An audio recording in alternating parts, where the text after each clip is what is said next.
성심원 이경주 원장님께서 주거 안정과 포괄적 지역사회 통합을 주제로 사례 발표해 주도록 하겠습니다. 앞으로 모시겠습니다. 네, 모두 안녕하십니까. 저는 전라북도 전국특별자치도죠. 전주에서 한 15분 정도 이렇게 차로 이동을 하게 되면 완주군 소양면이라는 곳에 있는 정신요양시설 정심원에 몸을 담고 있는 원장 이경주입니다. 또 그러면서 저희가 또 전국에 정신요양시설이 59개가 있는데요. 한국정신요양시설협회 중앙협회장을 또 맡고 있습니다. 그래서 정신요양시설에 대해서 좀 운영과 또 사례 이런 것들을 좀 많이 알렸으면 좋겠다 했는데 이런 귀한 자리를 또 마련해 주신 것 같습니다. 한국복지경영학회 이경준 학회장님 그리고 회원분들 모든 분들께 이렇게 귀한 시간 내주셔서 너무 감사드리고요. 일단 우리 요양시설에 대한 부분들을 좀 차분히 한번 말씀을 드리도록 하겠습니다. 아마 낮에 일정 중에 이제 우리누리 정신요양시설을 좀 갔다 온 걸로 알고 있습니다. 혹시 정신요양시설에 대해서 좀 알고 계시는지요? 흔치 않죠? 아까 앞서 얘기 드렸듯이 59개 시설 밖에 없기 때문에 좀 많이 이렇게 사회복지에 종사하시는 분들도 잘 모르시더라고요. 정신요양시설이 좀 어떤 곳인가 이런 부분들을 좀 보시면 우리나라의 정신질환자, 그 중에 이제 중증 정신질환자분들에 대한 국가의 사회복지 체계에서 이분들이 얼마나 소외됐고 현재 그런 분들을 돕기 위한 정신건강복지 인프라가 부족한지 이제 이런 것들을 좀 알 수 있을 겁니다. 그래서 좀 정신요양시설에 대해서 좀 많이 알았으면 좋겠다는 말씀을 드리겠고요. 아마 이제 제목 자체가 주거 안정과 포괄적 지역사회 통합이라고 한 부분이 아마 이제 정신요양시설을 얘기 드리면 정신병원부터 먼저 생각을 하게 되고 환자분, 그 다음에 쇠창살, 그 다음에 두려움, 존재들 이런 인식들을 많이 하게 됩니다. 그런 부분에 있어서 지금 이제 정신질환자에 대한 복지 체계가 들어오고 그분들이 사회적으로부터 정신병원으로 어떻게 보면은 강제적으로 격리시킨 거거든요. 그런 맥락에서 이제 사회복지적인 마인드로 이분들이 지역사회 안에서 통합이 돼야 된다. 그래서 제일 좋은 것은 지역사회 가정집으로 다시 돌아가면 좋은데 그런 집이 없습니다. 중증 정신질환자분들의 대부분이. 그러다 보니까 그 부분에 있어서 기존에 있는 정신요양시설이 좀 주거의 개념의 서비스로 전환을 하자. 이런 맥락의 이제 주제를 잡고 설명을 드릴 계획입니다. 간단히 정신요양시설에 대해서 전국적인 상황을 좀 말씀을 드리면 전국에 59개 시설이 있고 지금 현재 평균 가동률은 저희가 정원을 놓고 얘기를 드리는 건데요. 이게 한 61.57% 정도 됩니다. 과거 저희가 아마 이수진 박사님도 한 2, 3년 전에 정신요양시설에 대한 현황을 좀 얘기를 드렸을 겁니다. 그 이전 몇 년 전만 더 하게 되면 입소자 수가 정신요양시설 59개 시설에 한 16,000명 정도 됐었는데 현재 이제 지금은 딱 7,500명 정도만 입소를 해 있습니다. 그래서 유휴 공간들이 좀 있다라는 부분에 포인트가 있고요. 그 다음에 이제 중요한 게 폐쇄병상. 폐쇄병상의 정의는 사전적 의미는 없습니다. 근데 병원과 정신요양시설에서 폐쇄병상을 저희가 직계를 내고 조사를 하고 있는데 이 폐쇄병상에 대한 기준은 침실, 병원들 다 가보셨을 때 그 병동에 한 층이 있죠.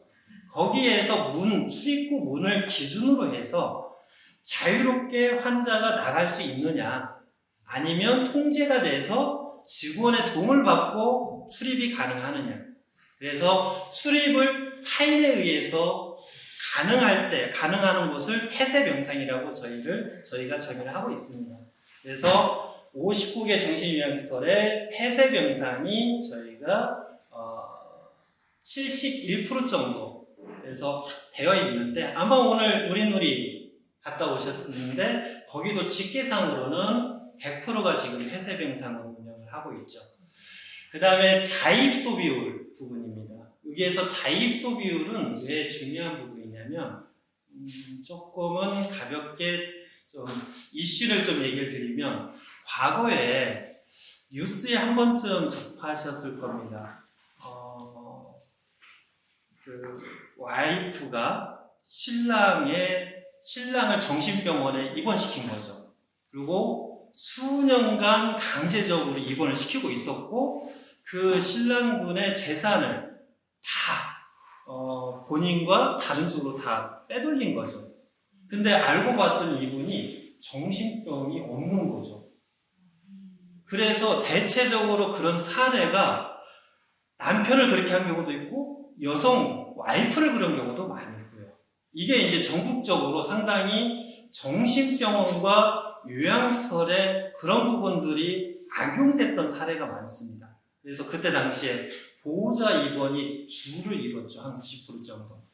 그게 이제 너무 심각하고 사회적 이슈가 너무 크다 보니까 정신건강복지법 내에서 입소 유형을 좀 바꾸자. 그래서 좀 친인권적인 입소 유형이 정신건강복지법의 17년도에 이제 자의입소, 스스로가 내가 정신건강상 문제가 있으니까 입소를 하겠다. 이 의사결정을 해주는 게 자의입소. 그 다음에 보호자에 의한 입소. 이게 이제 유형이 있고 동의입소가 있고요. 근데 보호입소는 저희가 인권 측면을 볼 때는 강제입소입니다. 우리가 생각할 때 내가 내 자식을 입원시키고 내 부모님을 정신질환이 있어서 입원시키고, 이 부분들이 우리 정서적으로 자연스러운 건데, 이게 상당히 인권 측면의 당사자 입장에서는 강제성이 강하다는 거죠. 그래서 이제 이 부분이 바뀌어서 17년도에 자입소가 65%였습니다. 그래서 17년도 전에 16년도에는 자입소율이 15%, 20%밖에 안 됐어요. 정신병원도. 그러니까 대부분 한 80% 정도가 강제 입소였던 거죠. 그래서 그런 부분에 있어서 현재도 의료기관은 상당히 강제 입소율이 높고 그렇습니다. 그리고 이제 입소자의 82% 정도가 5년 이상 장기 입소를 하고 있다는 부분이 좀 정신요양시설의 사례로 보시면 될 것 같아요.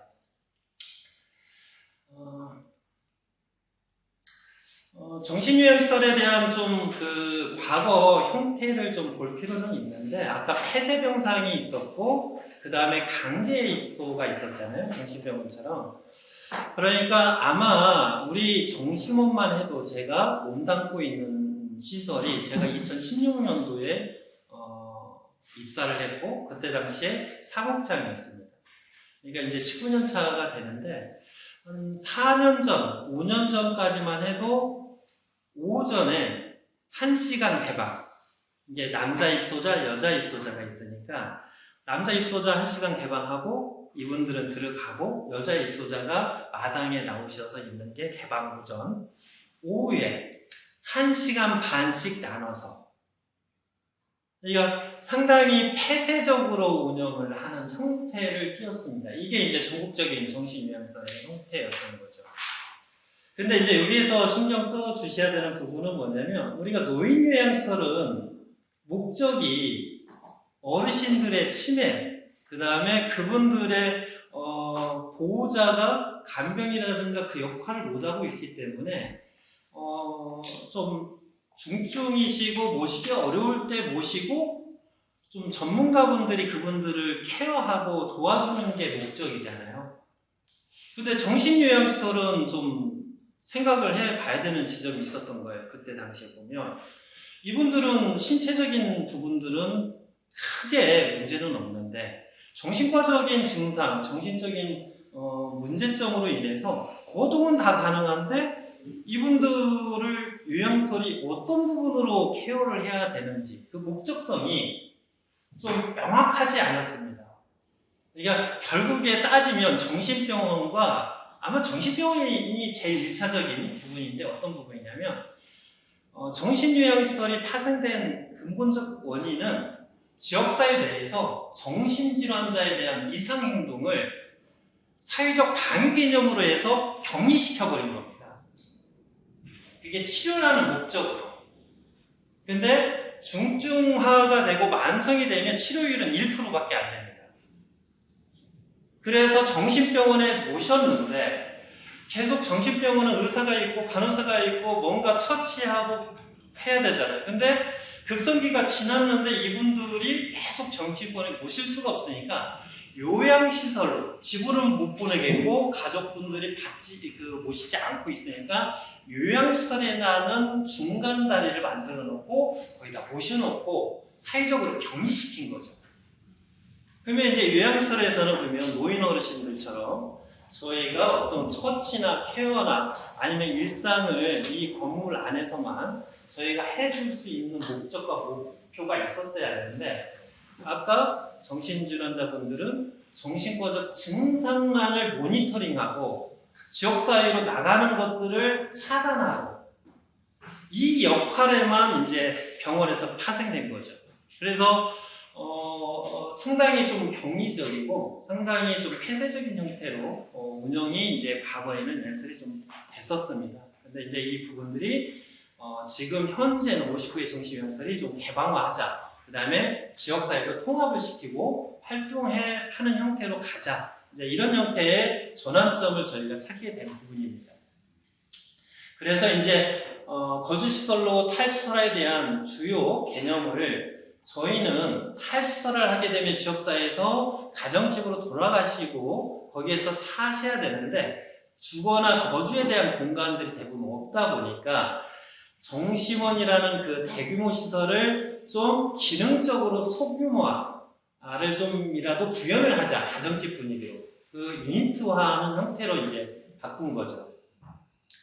그래서 이제 그거의 이제 근본적인 개념을 자율성 전환, 지원성 전환, 통합성 전환, 개방성 전환, 연속성 전환 이렇게 이제 저희가 개념적으로 좀 잡았던 부분이고요. 넘어가고 본격적으로 그런 사례에서 정심원에 대해서 설명을 드리도록 하겠습니다. 정심원의 이제 비전은 회복과 지역사회 통합을 통한 정신건강 복지사회 구현. 미션은 회복 중심 정신건강 서비스 제공. 그러니까 회복 중심에 대한 부분은 어떤 부분이냐면, 저희가 정신질환자의 회복은 뭘로 인식할까요? 저희가 상처가 났을 때 회복이라고 그러면 상처가 아물고 그냥 그 다치기 전으로 돌아가는 것을 말하고 있는데 정신건강복지에서 회복은 그 개념이 아니고 넓은 개념에서 정신질환에 상관없이 일반인들이 우리나라의 국민들이 마땅히 이 지역사회에서 누려야 될 것들을 병원이나 정신요양시설로 누리지 못했던 것들로부터 회복을 시키자는 방향성입니다. 그러니까 이분들의 정신질환의 치료 여부가 중요한 게 아니라 일반인처럼 누릴 수 있는 삶으로 다시 회복을 하자. 이게 이제 핵심입니다. 그래서 거기에 따른 부분이고요. 그 다음에 지역사회 통합하고 자립지원, 그 다음에 정신건강 인식 개선 및 관리 용어, 혁신적 정신건강 복지 서비스 모델 개발 및 확산. 이 부분은 아까 얘기 드렸듯이 59개 정신요양시설과 정신병원이 아까 폐쇄성으로 운영하고 있는 부분들에 대한 부분을 폐쇄적으로 운영하지 않아도 정신질환자분들이 충분히 지역사회에서 살 수 있다. 이런 것들을 우리 정심원에서 만들어내서 좀 모델화해보자. 이게 이제 목표입니다. 그래서 그러한 부분들을 좀 잡았습니다. 그래서 이제 핵심 가치는 뭐 자료로 대신해드리도록 하겠습니다. 장애인 권리 협약의 원칙 준수 부분은 여기 이제 자료를 참고하셔도 되는데 UN CRPD에 대한 부분은 상당히 중요한 부분이고 정신요양시설과 정신병원에 있어서도 중요한 부분인데 정신병원은 치료하는 목적이 명확하게 있습니다. 근데 정신요양시설은 아까 좀 애매한 구석이 있다고 했잖아요. 이게 그냥 계속 가둬놓고 정신 증상만 모니터링하고 그 부분에 대해서 증상이 심화되면 병원에 모시고 또 시설 내에서 다시 복귀해서 또 계속 정신과적 증상만 모니터링하고 약물 투여하고 물론 삶을 저희가 지원하고 도와드리는 면도 있지만 한 개인의 삶에 있어서 좀 명확성이 목표의 명확성이 좀 부족한 부분이 있는데 이 부분을 저희가 UN CRPD 기준 WHO의 퀄리티 라이츠 툴킷이라고 해서 우리나라 말로 조금 의역해서 얘기를 드리면 품질 관리 지표 정도 됩니다. 그래서 저희가 좀 목표 지점을 지표별로 좀 잡고 그 서비스 계획을 단계별로 접근해 가자. 이 이제 목표점을 설정한 부분들이 이제 이 취지에 있고요. 그 부분이 아마 노인요양시설과 좀 정신요양시설의 극명한 차이점이기도 합니다. 그래서 그런 부분에 이제 목을 두었고요. 정신과 이제 기관 개요는 이제 저희가 84년도에 설립이 됐고요. 보니까 84년도 이전에도 저희가 있었습니다. 요양시설이 있었는데 그때 당시에 입소자는 한 300명 정도 됐고요. 그때 당시에 직원은 한 12명 정도. 현재는 이제 입소자가 122명이 있고요. 직원은 이제 39명이 있고, 특별한 케이스는 여기 정신과 전문의 촉탁이가 일주일에 8시간씩 정신요양시설에 오셔서 진료를 보고 이제 퇴근을 하십니다. 이게 이제 여느 사회복지시설과 좀 다른 부분이 있고요. 그 다음에 이제 기관의 조직 구성은 자료로 대신하도록 하겠습니다. 그 다음에 이제 입소자, 거주인이라고 저희가 명칭을 하는데요. 남성이 한 73명, 여성이 49명, 그 다음에 조현병이 한 113명 정도 있습니다. 대부분 중증, 정신질환 중에 중증이라고 얘기하는 것은 조현병을 많이 생각을 하시죠. 예전에 이제 정신분열병이라고 했죠. 어감상 이 부분이 문제가 있어서 바뀐 게 이제 저희가 조현병이라고 하고요. 연령대별 현황에서는 저희가 보면은 50대가 36명, 60대가 74명 정도. 그러니까 따지고 보면 50대 이상 되면 한 90% 정도가 돼 있다라는 얘기죠. 그래서 고령화되어 있습니다. 그래서 입소 유형별에 대한 비교를 분석해보면 정심원이 자입소가 98%, 그 다음에 전국의 정신요양시설은 65%보다 저희가 자입소율이 높고요. 그 다음에 정신의료기관이 42%. 이게 자입소율이 적다는 것은 좀 강제, 보입소율이 좀 높다는 부분이고요. 그 다음에 병상 유형별로 보시게 되면 이제 폐쇄병상이 정심원은 0%고요. 그 다음에 전국 정신요양시설의 평균치는 폐쇄병상이 한 71%입니다. 상당히 높죠. 그 다음에 정신의료기관은 80% 정도 됩니다.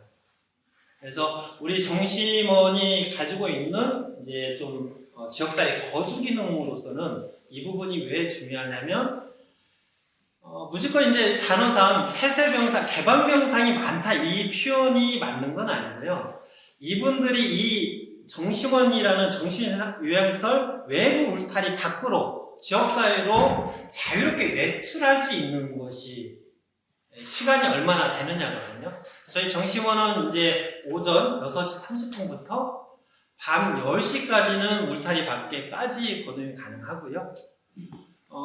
건물 내에서 층간의 이동은 밤 12시까지 가능합니다. 근데 이 형태는 좀 흔치 않습니다. 정신병원은 아예 어렵고요. 정신요양시설마저도 그 부분들에 있어서도 상당히 아까 오전에 한두 시간, 오후에 한 두세 시간 이 정도 뿐이기 때문에 상당히 저희 정심원이 바뀐 것이 한 4년 됐는데요. 획기적이고 놀라울 정도로 좀 놀라워들 하고 있습니다. 이 부분에 대해서는.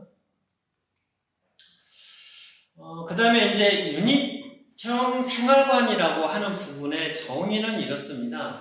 우리가 일반적인 집을 보면 거실이 있고요. 방이 안방, 뭐 아이들 방, 뭐 이렇게 있으니까 방 3개 정도 있고요.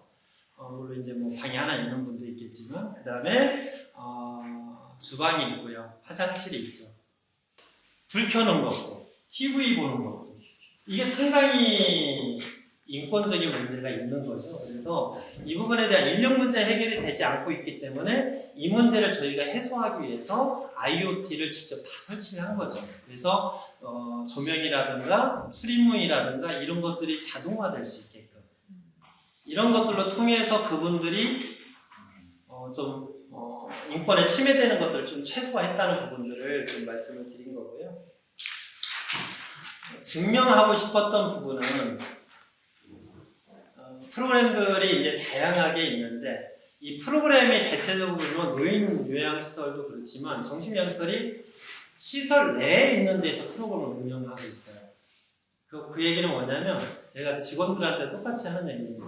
수십 년 동안 규칙이 위반돼서 잔소리하고 이렇게 해라 저렇게 해라 머리 안 감았다 이렇게 얘기하고 있는 직원들이 갑자기 웃음 치료하겠다라고 앞에 서서 웃읍시다 하면은 웃음이 나올까요? 제가 그래서 여직원한테 그랬어요. 혹시 시어머니가 웃음 치료한다고 하면은 기분이 어떻냐고. 그 부분이 핵심인 부분입니다. 그래서 내부에 있는 사회복지사가 있더라도 능력이 축출하더라도 외부 강사를 들여서 프로그램을 진행을 해야 입소자분들이 훨씬 와 닿는다. 그 다음에 원내보다는 지역사회에서 평생 바우처나 이걸 이용하자. 이렇게 전환해서 저희가 50% 이상을 밖에서 프로그램들을 거의 진행을 하고 있습니다. 그래서 이러한 부분들의 효과가 어떻게 나타났냐면요. 외출에 대한 지표로 저희가 봤습니다. 이게 22년도에 보면은 자유외출, 스스로가 외출할 수 있는 게 누적인은 53명이었거든요. 근데 24년도에 5,000명으로 뛴 겁니다. 그러니까 이분들이 처음에는 잘 못합니다. 그리고 수십 년, 제가 봤던 수십 년, 20년 가까이 밖에 혼자 못 나갈 걸로 예상드렸던 부분들이 6개월 정도만 저희가 지도하고 같이 동행해주고요. 나머지는 본인들이 필요성에 의해서 다 해내시더라고요. 그래서 이 부분이 상당히 중요한 부분이고요. 그 다음에 저희가 지역사회 안에서 편견 해소 얘기하잖아요. 수십 년 편견 해소 캠페인 활동 많이 했고 많이 알렸습니다. 안 됐습니다. 마을 주민분들 두려워했어요. 개방하고 마을 주민분들이 수십 년 캠페인 했던 것보다 이 1, 2년 사이에 인식이 깨졌습니다. 이제 이분들하고 커피도 마시고 있고요. 근데 그게 왜 그랬는지 아세요? 이분들이 이제 매일같이 밖에 나가니까 제일 먼저 가는 곳이 가까운 가게를 갑니다. 가게 가서 자꾸 손님이 돼서 뭘 사 먹으니까 가게 수익 좋잖아요. 근데 지역 마을에 가보세요. 그 가게에 우리 도심권에 미장원 가면 어떤 엄마, 뭐 엄마 다 모이잖아요. 근데 여기는 이제 가게가 그 역할을 하는데 사장님은 내 고객이니까 주민들한테 좋은 얘기를 해주는 거죠. 아, 나 이분들 봤더니 막 얘기했더니 우리가 똑같네, 순수하네. 소문을 내주는 거죠. 그러니까 지역사회 내에서 우리가 수십 년 막 투자해서 했던 정신질환 편견 해소 캠페인은 아무 의미 없는 거죠. 그분들이 섞이고 그분들이 이용하니까 해결되더라고요. 그래서 그런 부분들의 효과로 저희가 있었다는 말씀을 좀 드리겠고, 그러면 아까 우리놀이처럼 저희 시설도 15분, 20분, 50분의 시설이 있는데 인력은 부족하더라도 이렇게 외출을 늘릴 수 있는 방법은 여러 가지를 같이 복합적으로 해야 됩니다.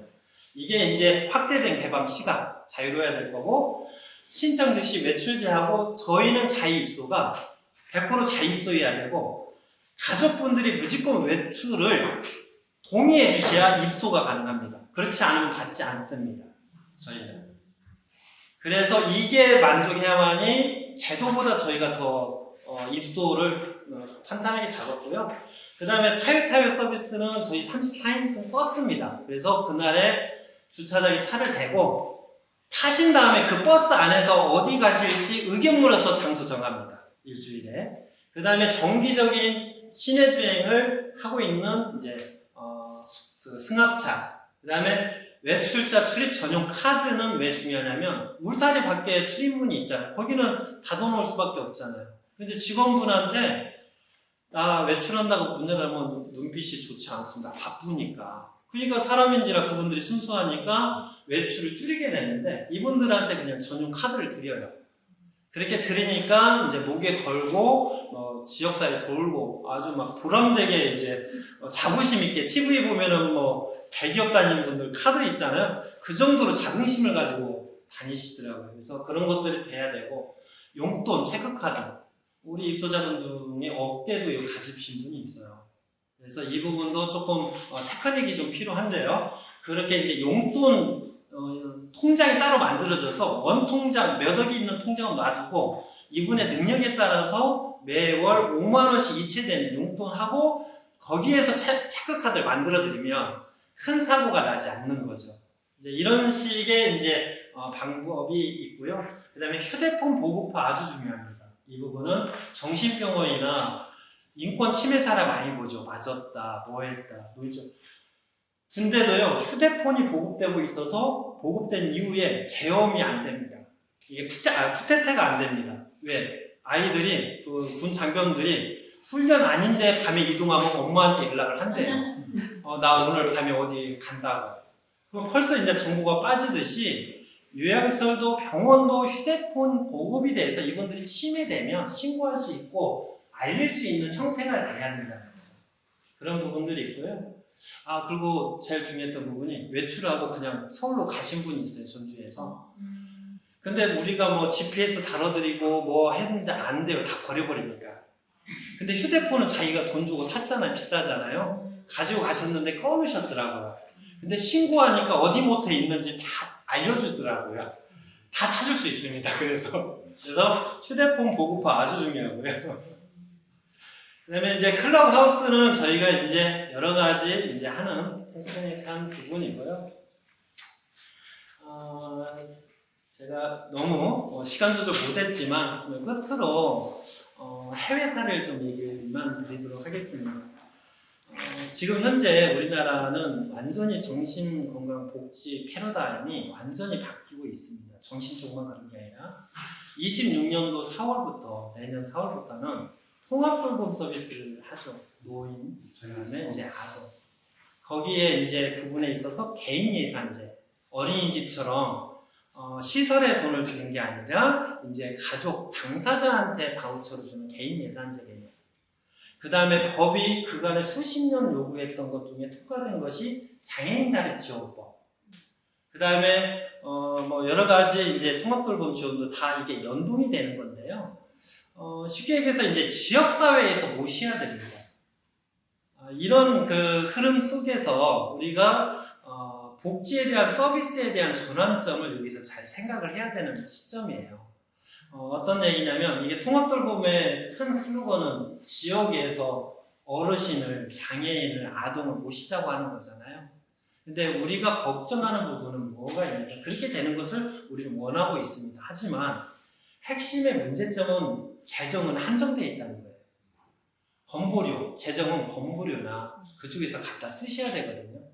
그 다음에 지역사회 안에 있는 서비스 공급자가 충분한 예산을 가지고 있고 충분한 자립 능력과 있어야 되는데 지금 현재는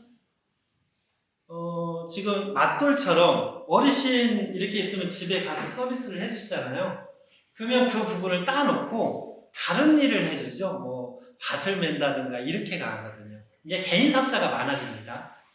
그러니까 서비스 질저하가 상당히 우려될 수 있다라는 것들도 있고 이게 보건의료 중심이라는 겁니다. 이게 복지에 대한 서비스 영역이 줄고 보건의료 중심으로 간다는 것이 뭐가 차이가 있을까 하는데 복지적인 다양한 삶에 대한 서비스의 초점이 아니라 보건의료, 그러니까 치료 중심이거나 기능의 안 좋은 유지의 서비스만 있는 거죠. 정서적인 것보다. 그래서 이 변화 속에서 우리가 어떻게 공공에 대한 복지 서비스가 정부가 책임을 지게 할 건지에 대한 부분을 고민해야 되는 시점이라는 말씀을 드리겠습니다. 그래서 향후 우리나라에서 벌어지는 정신장애이든 아동이든 노인이든 이 복지의 패러다임을 좀 저희가 여기 학회에 있는 분들도 상당히 잘 살펴봐 주시고 상당히 위험할 수 있다. 왜냐면 재정적인 어려움에 정부의 어려움을 지금 지역으로 그 다음에 국민들한테 전가하는 방향성이 흘러가고 있다는 얘기를 드리겠습니다. 그리고 정신병원에 대한 없는 OECD 국가 중에 이탈리아가 있습니다. 거기는 정신병원이 없습니다. 거기는 78년도에 시작을 법이 만들어지고 98년도에 모든 정신병원이 사라졌습니다. 지금도 없습니다. 이게 가능한 나라가 이탈리아인데 왜 가능하냐면 이런 정신건강복지 인프라가 많이 저변에 깔려 있고요. 그 병원은 7일 이상 입원을 하려면 법원 판사의 판결을 받아야 됩니다. 그 정도로 하고 거기도 정신질환자가 있어도 없듯이 우리나라도 충분히 중증 정신질환자로 지역사회 안에서 통합되고 죽어가면서 여기 있는 우리 일반인들과 같이 한 국민으로서 살 수 있다는 말씀을 드리겠습니다. 너무 그냥 귀한 시간 뺏어 죄송합니다.